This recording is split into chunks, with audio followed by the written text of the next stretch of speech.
Okey, Assalamualaikum ya. Salam sejahtera, salam GBN, salam Malaysia, salam kuasa ketiga. Jika audio jelas, boleh tolong maklumkan kepada saya ya. Di ruang komen, saya akan tunggu komen dulu. Share ramai-ramai. Shadow ban ni, dia tidak berkesudahan. Dan juga sertai Telegram saya, Telegram Regi Jesse Rita Udin. Ya, pergi ke Telegram, type Regi Jesse Rita Udin dan sertainya. Dan saya juga ada saluran WhatsApp juga Regi Jesse Rita Udin. So jika audio jelas, boleh tolong maklumkan kepada saya. Saya mohon maaf, saya terpaksa buat live sekarang kerana saya pun hendak buka puasa ya. So saya akan cepat, straight to the point ya. So tolong, okey, terima kasih ya.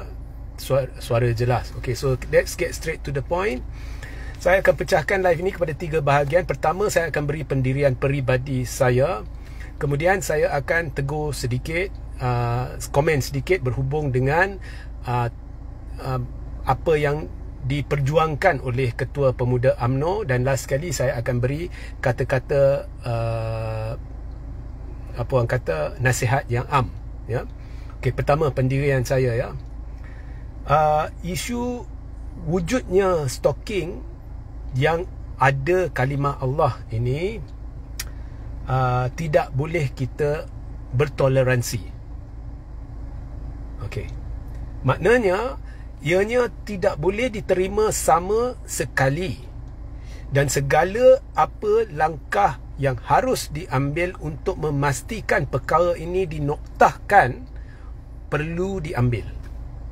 Ini bukannya tuntutan dari sudut undang-undang atau apa, tetapi tuntutan dari sudut agama yang wajib ada pada setiap seorang yang beragama Islam.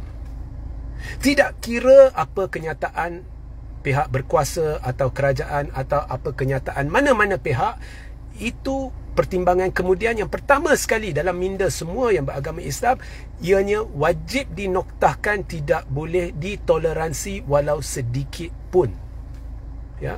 Semua pertimbangan lain, apa yang pihak berkuasa kata, dia tidak berkata, kerajaan kata, dia tidak berkata, pembangkang kata, dia tidak berkata, itu kemudian, tapi tidak boleh ditoleransi.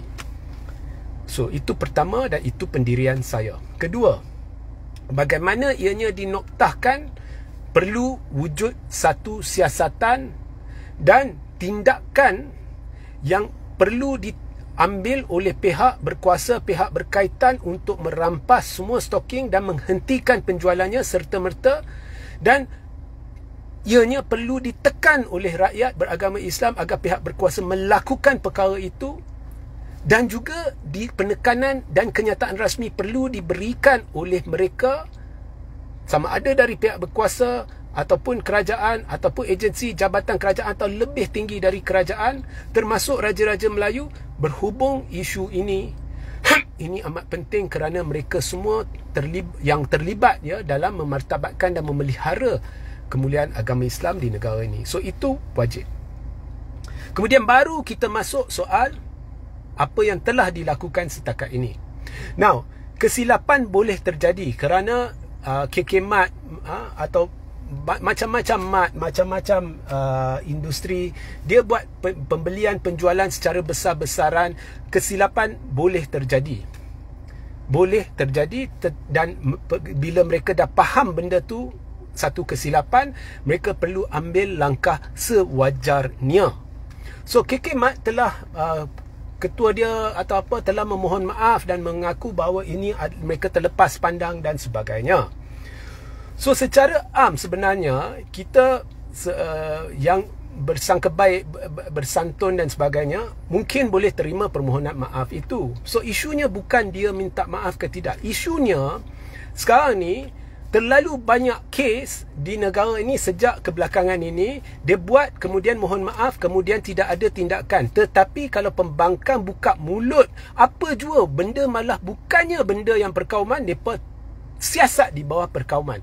Macam-macam siasatan dilakukan. Tetapi belah kerajaan, semuanya mohon maaf, tutup cerita. Kadang-kadang tak mohon maaf. Contohnya, dalam banyak-banyak kenyataan yang sempadankan anti Melayu maupun anti Islam maupun Islamofobia yang dibuat oleh beberapa pemimpin di AP, contohnya pasal gelombang hijau ya, dan sebagainya. Ada satu yang dilakukan di pentas di mana Anthony Locke duduk kat sana. Itu pentas Anthony Locke waktu kempen pilihan raya. Ada seorang yang berucap di situ depan Anthony Locke dan memberitahu bila dia fikir parti ini wujud pada parti Islam lah atau PAS ke apa kan, dia fikir potong kemaluan. Sampai lagu tu tetapi tidak ada permohonan maaf daripada DAP maupun Anthony Locke, dan mana ada tindakan. So benda-benda macam ni terlalu banyak berlaku. Bila ada sifat berat sebelah dalam satu pentadbiran, maka Melayu Islam naturally secara semula jadi akan jadi defensif dan mereka tidak akan terima permohonan maaf. Itu yang terjadi.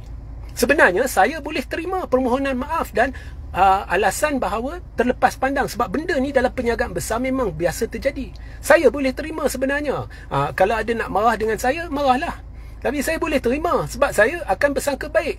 Cuma saya nak tindakan tegas dan segera diambil untuk mengelakkan perkara ni daripada berlaku semula maupun penjualan ini diteruskan. Saya boleh terima. Tetapi kenapa majoriti tak mau terima? Sebabnya benda macam ni selalu berlaku dan tidak ada tindakan. So kalau mereka buat begitu tegas, kadang-kadang contohnya Tun Mahathir dia membuat memperjuangkan penyatuan Melayu, proklamasi Melayu dan sebagainya pun disiasat dengan dikaitkan dengan 3R. Benda macam ni kenapa belum ada sebarang tindakan? Itu mesej saya. Itu sebabnya Melayu marah sampai minta boikot dan sebagainya lah. Okay, so ini hanya pemerhatian saya ya. So sebenarnya benda ni sudah sampai ke tahap ekstrim sebab sikap pentadbiran sekarang yang terlalu bertegas dengan pembangkang. So bila benda macam ni wujud, mereka hendak tindakan yang tegas diambil dan mereka melaung-laungkan boikot dan sebagainya sebab mereka marah lah. Melayu Islam dah marah lah.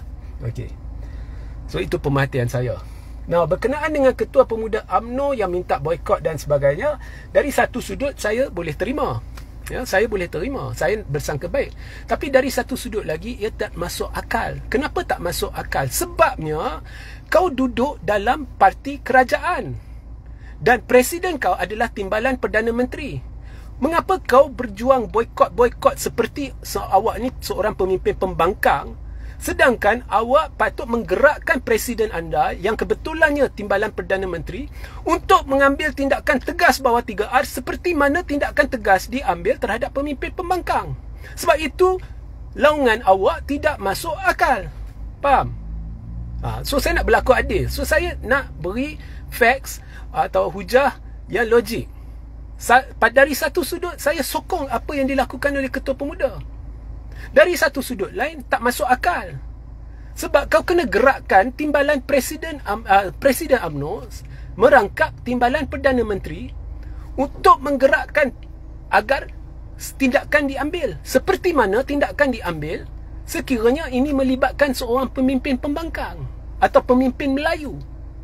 Sebab ramai pemimpin Melayu, orang Melayu dah kena tindakan siasat, rampas. Tapi belah ini minta maaf, duduk dalam parti kerajaan sekadar melaung-laungkan nak boikot. So pendek kata, kesimpulan live saya ni, the whole thing semuanya sudah dibawa ke tahap luar biasa serius disebabkan sikap berat sebelah yang ada di bawah pentadbiran ini. Kalau tidak ada sikap itu, benda ni tidak akan sampai ke tahap yang begitu serius. Ya? So nasihat saya cuma satu je. Kita kena kaji balik cara SOP whatever it is kerajaannya, how to react to circumstances like this secara konsisten. Baru semuanya akan kembali aman. Faham tak? So selamat berbuka puasa sehingga kita berjumpa di lain masa. Assalamualaikum. Salam sejahtera, salam GBN, salam Malaysia dan salam kuasa ketiga.